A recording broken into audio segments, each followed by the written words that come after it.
32 शिराळ्यात नागदेवतेच्या मानाच्या पालखीची पारंपरिक पूजा। नागपंचमीच्या निमित्ताने सांगलीच्या 32 शिराळ्यात नागदेवतेच्या मानाच्या पालखीची पारंपरिक पद्धतीने पूजा करण्यात आली। गोरक्षनाथ महाराजांनी सुरू केलेली जिवंत नागाच्या पूजेची परंपरा आजही श्रद्धेने जपली जात आहे।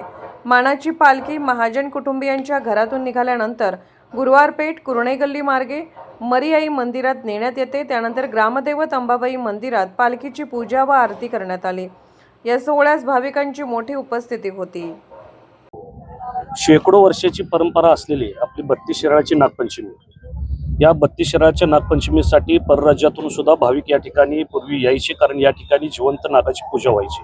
परंतु काही कारणास्तव ही जिवंत नागाची पूजेला या ठिकाणी परवानगी मिळाली नाही, त्याला बंदी आली आणि मग कुठेतरी असणारी या नागपंचमीच्या सर्वच भाविकांची नाराजी या ठिकाणी होती।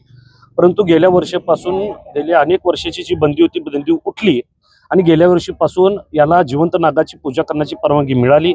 गेल्या वर्षी 21 नागांची पूजा करण्याची परवानगी आम्हाला सर्व मंडळांना मिळाली होती।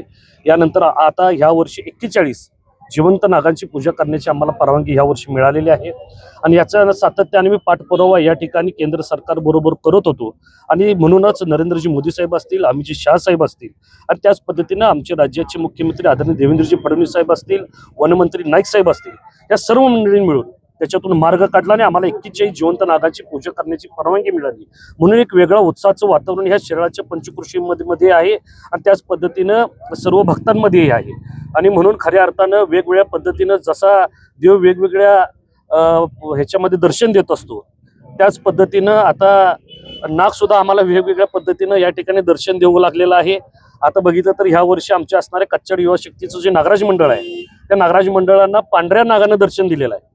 तुम्ही बघितलं तर अल्बिनो जातीचा अतिशय दुर्मिळ असणारा हा नाग ह्या वर्षी आम्हाला सर्वच भक्तांना त्याचं दर्शन घेण्यासाठी मिळालेलं आहे आणि खऱ्या अर्थानं जे आम्हाला नियम व अटी घालून दिलेले आहे, ज्या पर्पजसाठी आम्हाला जिवंत नागाची पूजा करण्यासाठी दिलेला आहे, तो पर्पज साध्य करून सर्व नियम अटी पाळून सर्वच मंडळ या ठिकाणी देवाची पूजा करताना आपल्याला बघायला मिळेल आणि शैक्षणिक पर्पजसाठी या ठिकाणी आम्ही जास्तीत जास्त विद्यार्थ्यांना कसं दर्शन घडवून देता येईल ह्यासाठी आमचा सर्वांचा ह्या वर्षीचा प्रयत्न असणार आहे। जगप्रसिद्ध असलेली नागपंचमी आज उत्साहाच्या ह्याच्यात साजरी होत आहे।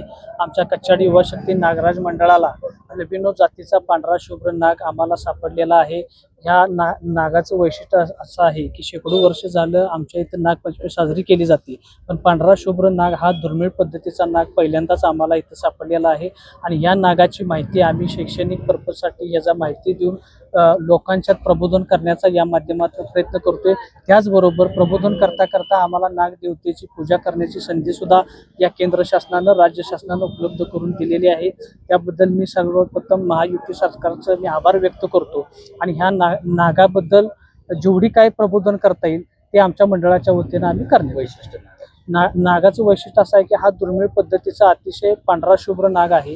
हा कित्येक म्हणजे लाखाच्या संख्येत एक म्हणजे दुर्मिळच असा भेटतो, त्या पद्धतीचा नाग आम्हाला इथं सापडलेला आहे।